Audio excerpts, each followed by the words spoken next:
My parents adopted a golden child replacement for me. Now they want a relationship again. I never thought I'd be writing this, but my therapist suggested getting my thoughts out might help me process everything that's happened over the past few months. So here I am, a 32-year-old woman with a successful career and a life I built from absolutely nothing, trying to explain how my parents systematically replaced me with another child and are now furious that I won't let them back into my life. This is going to be long. I'm sorry, but I need to get it all out. I was 14 when they brought Melissa home. My parents, David and Catherine, sat me down one evening after dinner with these huge smiles plastered on their faces. The kind of smiles that didn't reach their eyes, but were supposed to convince you that something wonderful was happening. "Sweetheart, we have some exciting news," my mother said, clasping her hands together. "We've decided to foster a child. Her name is Melissa, she's 12, and she's had a very difficult life. We're going to need you to be understanding and welcoming." I remember feeling confused but not particularly worried. I was their only child. I'd had their attention, their love, their everything for 14 years. I figured we'd just be a bigger family now. Maybe it would even be nice to have a sister. God, I was so naive. Melissa arrived on a Saturday. She was small for 12, with huge brown eyes that made her look perpetually sad, and long dark hair that my mother immediately started fussing over. Within the first hour, my mom had already bought her new clothes, arranged her room, which, by the way, was bigger than mine and had been our guest room, the nice one, and was cooking her favorite meal. "What's your favorite food, sweetie?" Mom had asked her, so gentle, so caring. I like chicken parmesan," Melissa had whispered. 20 minutes later, Mom was in the kitchen preparing chicken parmesan from scratch. I sat at the kitchen counter, watching, and mentioned that we'd been planning to order pizza tonight. It was our Saturday tradition. "Not tonight, honey. Melissa needs a home-cooked meal. She's been through so much." That should have been my first clue. It started small, subtle, so subtle that when I tried to explain it later to my aunt, my mom's sister, she said I was being dramatic and jealous. My mom started missing my school events. Not all of them at first, just a few. A soccer game here, a debate competition there. There was always a reason. Melissa had a therapy appointment, Melissa needed help with homework, Melissa was having a hard day and needed Mom. Meanwhile, they started going all out for Melissa's things. Every one of her therapy sessions was sacred. Every school achievement, no matter how small, was celebrated like she'd won the Nobel Prize. She got a B on a math test, ice cream for everyone and a special dinner. I made honor roll. "That's nice, honey. Can you set the table?" My dad started calling Melissa Princess. He'd never called me that. When I was 15, I made the varsity volleyball team as a sophomore, a huge deal at my school. I was so excited to tell my parents. I practically ran home from tryouts, burst through the door, and found them in the living room with Melissa, who was crying. "What's wrong?" I asked, my excitement deflating. "Melissa had a rough day at school," Dad said, his arm around her shoulders. "Some girls were being mean to her." "Oh, I'm sorry, Melissa," I said, and I meant it. Then, tentatively, "I made varsity volleyball." "That's great, kiddo," Dad said, barely looking at me. "Can we talk about it later? We're dealing with something here." We never talked about it later. By the time I was 16 and Melissa was 14, the adoption was finalized. They threw her a massive party, rented a hall, invited extended family I hadn't seen in years, had a photographer, the works. There were balloons everywhere that said "Forever Family" and "Official Sister." I helped set up, I served drinks, I smiled for photos. No one had thrown me a sweet 16. When I'd asked about it months earlier, Mom had said, "Those are expensive, honey. We need to be practical." Yet here we were, spending thousands on Melissa's adoption party. That night, during the speeches, my dad stood up with tears in his eyes and said, "Melissa, you've brought so much joy into our lives. We couldn't imagine our family without you. You're the daughter we always dreamed of." I was standing right there, right fucking there. My aunt saw my face and squeezed my hand, but she didn't say anything. No one did. After that, I started keeping track. I know how crazy that sounds, but I needed to know I wasn't losing my mind. Melissa's bedroom got redecorated twice in 1 year. Mine still had the same furniture from when I was 9. She got a brand new laptop for school. When mine broke, Dad gave me his old one that could barely run Microsoft Word. Her Sweet 16 party cost around $8,000. I found the receipts by accident. It was at a country club. She got weekly therapy sessions at $150 a pop. When I asked about therapy for myself, I was drowning in anxiety by this point. Mom said, "You're fine. You're just being a teenager." She took writing lessons, art classes, and voice coaching, all expensive. I'd had to quit my art classes 2 years earlier because they were too costly. The real breaking point came during my senior year of high school. I'd worked my ass off to get good grades, and I'd gotten into my dream school, a prestigious university about 5 hours away. It wasn't Ivy League, but it was damn good, and they'd offered me a partial scholarship. I needed help with the rest of the tuition, about $15,000 a year after my scholarship and financial aid. I sat my parents down with all my paperwork, my acceptance letter, my financial aid package. I'd even researched payment plans and potential part-time jobs I could work. "So you need $60,000 over 4 years, Dad said, looking at the papers like they were written in a foreign language. "Not all at once. We can do payment plans and I'll work part-time and—" "Honey, that's a lot of money," Mom interrupted. "We just don't have that kind of cash lying around." "But you spent $8,000 on Melissa's birthday party last year, and her writing lessons cost." "That's different," Mom snapped. "Melissa needs those things. She's been through trauma. These activities help her heal. And I don't need an education." "There are community colleges nearby," Dad said. "You can live at home, save money, and still get a degree. There's no reason to go into debt for some fancy school." I felt like I'd been slapped. "This is my dream school. I worked for this." "And we're very proud of you," Mom said in that patronizing tone she'd perfected. "But we have to be realistic. We have expenses. Melissa's therapy alone costs." "Melissa, Melissa, Melissa," I shouted. "Everything is about Melissa. What about me? I'm your daughter, too." "Don't you dare raise your voice," Dad said, standing up. "We've given you everything. A roof over your head, food, clothes. You're being incredibly selfish right now. Melissa came from nothing. Nothing. She needs us." "What about what I need?" "You need to grow up and understand that the world doesn't revolve around you," Mom said coldly. I went to the community college. I moved into the basement. I watched as they turned my old bedroom into a creative studio for Melissa. I left 3 weeks after my 18th birthday. I'd been secretly saving every penny from my part-time job at Target. I had about $2,000 saved, which wasn't much, but I couldn't stay anymore. I was having panic attacks every night. I couldn't sleep. I couldn't eat. I'd started having thoughts that scared me. I packed what I could fit in my car, a beat-up Honda Civic I'd bought with my own money, and I left at 6 a.m. on a Tuesday while everyone was asleep. I left a note on the kitchen counter. "I'm leaving. Don't try to contact me.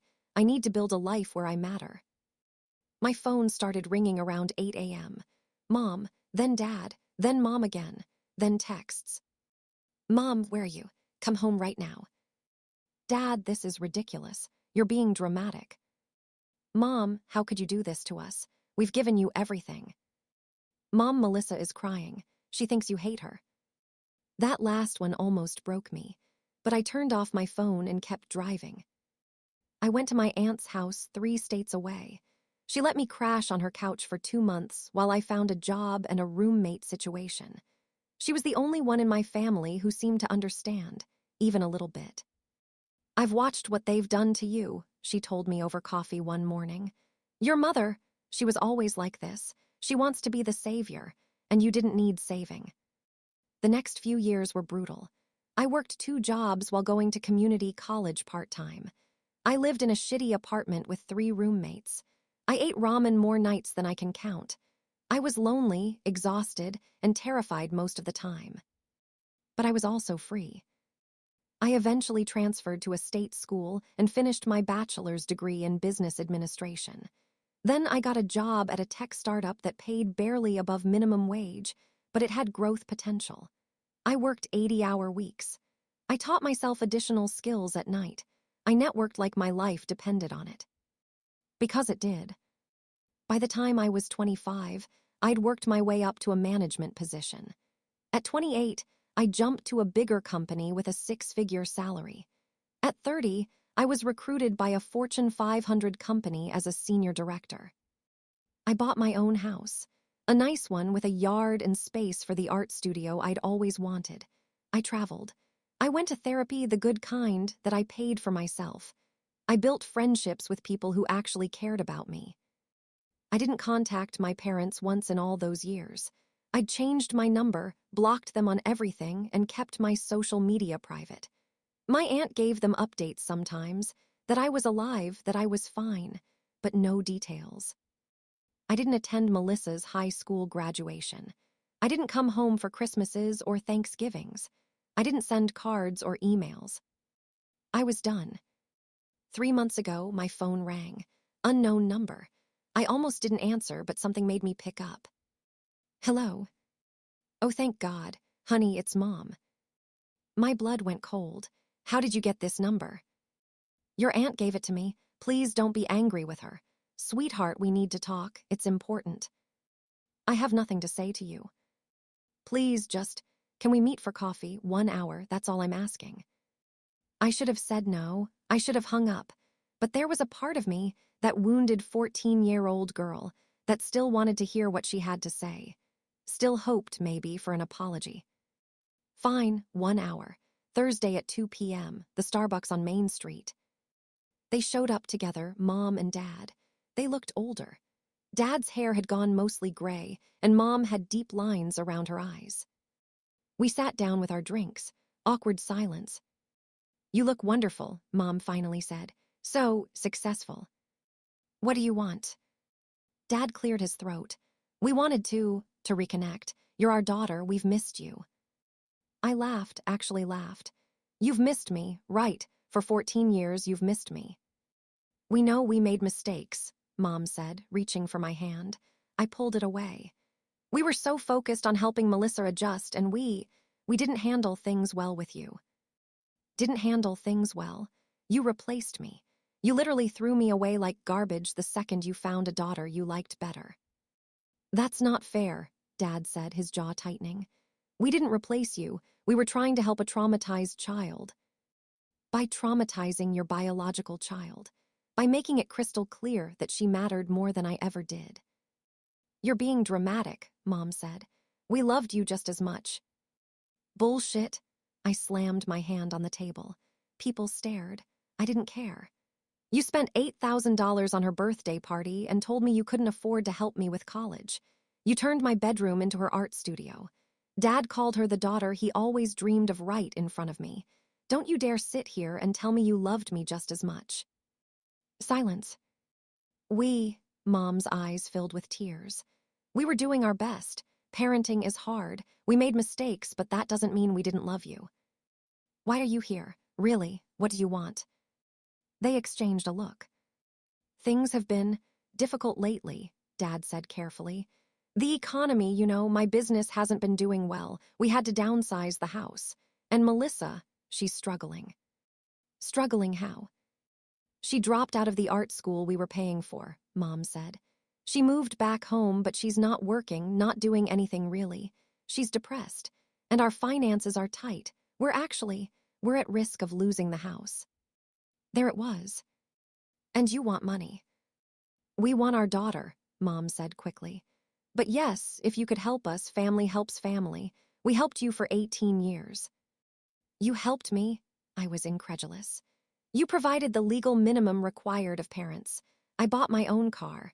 I paid for my own food most of the time because you were too busy cooking gourmet meals for Melissa. You didn't help me with college at all. We gave you a home, Dad said, his voice rising. You have no idea how much it costs to raise a child. We fed you, clothed you, put a roof over your head. And this is how you repay us. by abandoning your family when we need you. I abandoned you. That's rich. You left without a word, Mom said, crying now. Do you have any idea how that felt, to wake up and find our daughter just gone? Do you have any idea how it felt to watch you love another child more than me every single day for 4 years? To see you give her everything while I got nothing but criticism and neglect. We never neglected you, Dad insisted. You neglected my emotional needs, my educational needs. You made me feel worthless. Do you know I tried to kill myself when I was 17? Mom gasped. Dad went pale. I was in the bathroom with a bottle of pills, and the only reason I didn't do it was because I was too afraid I'd fail and end up in the hospital and have to come back to live with you. That's how bad it was. Honey, we didn't know. Because you never asked. You never checked on me.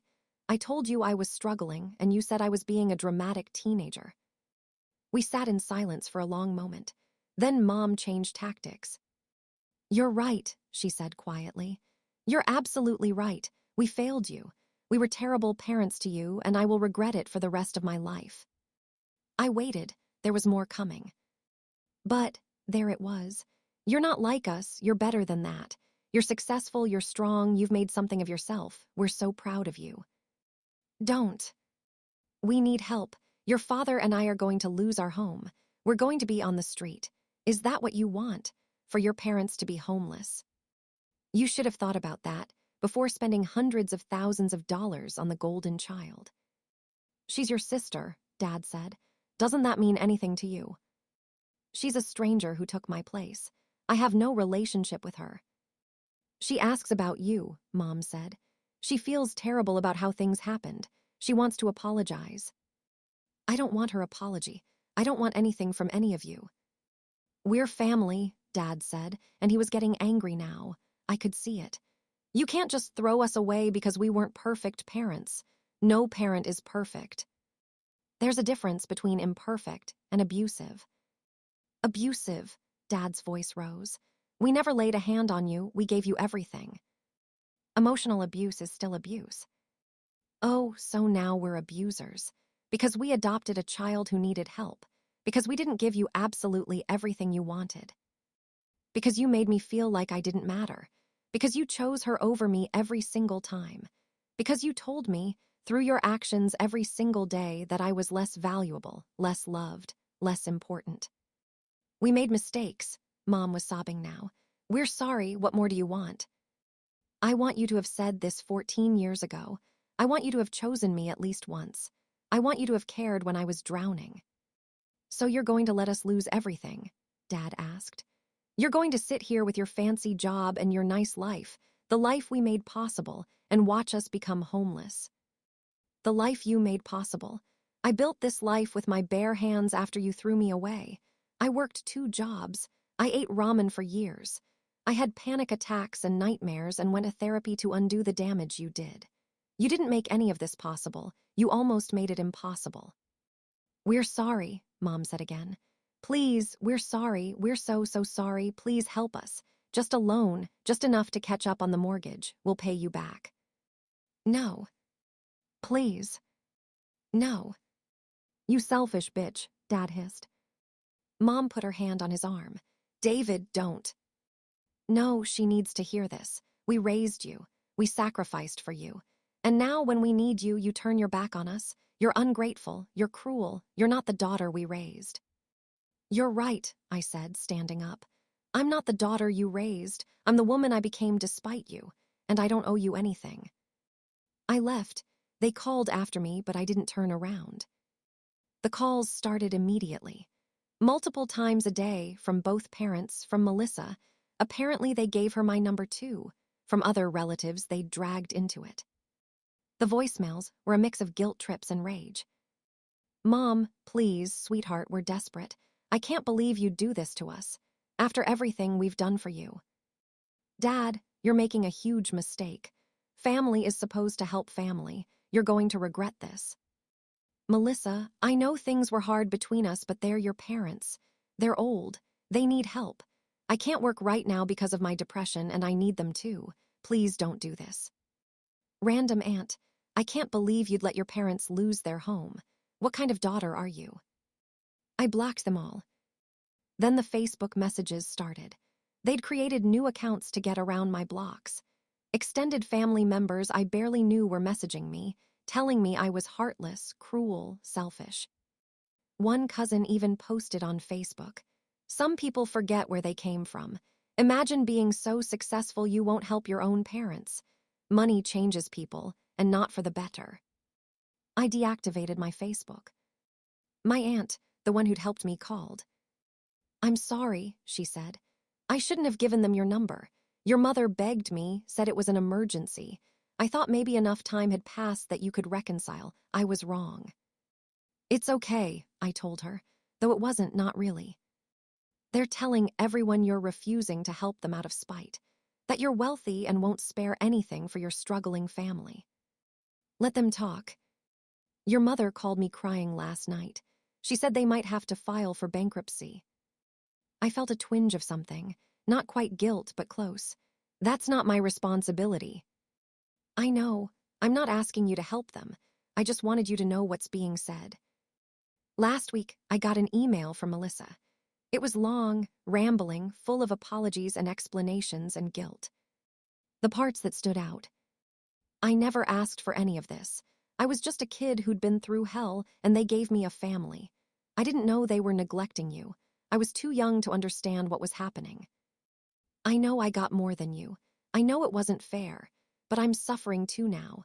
I'm depressed, I can barely function, and they're the only support system I have. If they lose the house, I'll have nowhere to go. I can't work right now. I'm barely holding on. Please, if you ever cared about me as a sister, please help them. Help us. They're old, they made mistakes. Don't you believe in forgiveness? Don't you believe people can change? They're sorry. They want a relationship with you. They talk about you all the time, about how proud they are." I deleted it without responding. My therapist asked me last week if I felt guilty. "Sometimes," I admitted. "There's this voice that says they're my parents, that they're struggling, that I should be the bigger person." And what do you say back to that voice? I say that being the bigger person is what I did for 4 years while they destroyed my self-worth. I say that I already saved myself once, and I don't have to set myself on fire to keep them warm. I say that their financial problems are the consequences of their own choices. Do you think you'll ever reconcile with them? No, because they're not actually sorry. They're sorry they need money and I'm the only one who has it. If I'd stayed poor, I'd never have heard from them again." "How do you know that?" "Because they didn't reach out for 14 years. Not once. Not to apologize, not to check if I was alive, not to try to rebuild anything. They reached out because they need something. That's not love. That's not family. That's just transactional. Here's what I've realized. I don't owe them my success. I don't owe them my money. I don't owe them my time or my energy or my forgiveness. They made choices. They chose to spend thousands on Melissa's parties while telling me we couldn't afford to help with college. They chose to turn my bedroom into her studio. They chose to miss my events while treating hers as sacred. They chose to call her the daughter they'd always dreamed of while I was standing right there. And I'm choosing me now. I'm choosing the life I built. I'm choosing my peace. I'm choosing to protect the girl I was, the one who felt worthless and unwanted, by not letting those people back into my life. Some people think that makes me cruel. They think family is family, and you should forgive and help no matter what. But those people didn't live my life. They didn't feel what I felt. They don't carry the scars I carry. My therapist says healing isn't about forgiveness. It's about acceptance. Accepting what happened, accepting that I deserved better, accepting that I can't change the past, and accepting that I get to decide my future. I accept all of it. I'm not letting them back in. Not for money, not for guilt, not for any reason. That door is closed, locked, and I've thrown away the key. And you know what? I'm okay with that, more than okay, I'm happy. I have friends who love me. I have a career I'm proud of. I have a therapist who actually listens. I have a life that's mine, that I built, that no one can take from me. They can keep calling. They can keep sending flying monkeys. They can tell anyone who will listen that I'm heartless. but I'm free, and that's worth more than their approval ever was. Update: some people have asked if I feel like I won or if I'm happy with how things turned out. The truth is, this isn't about winning. There's no winner when a family implodes like this. But I do feel like I survived. I feel like I chose myself when no one else would. And if that makes me the villain in their story, I can live with that. I'm done being the person who sets herself on fire to keep others warm. I'm done seeking crumbs of affection from people who only see me as a resource. I'm done feeling guilty for protecting my own peace. They made their choices. I'm making mine. And my choice is me. Always me. Finally, blessedly me.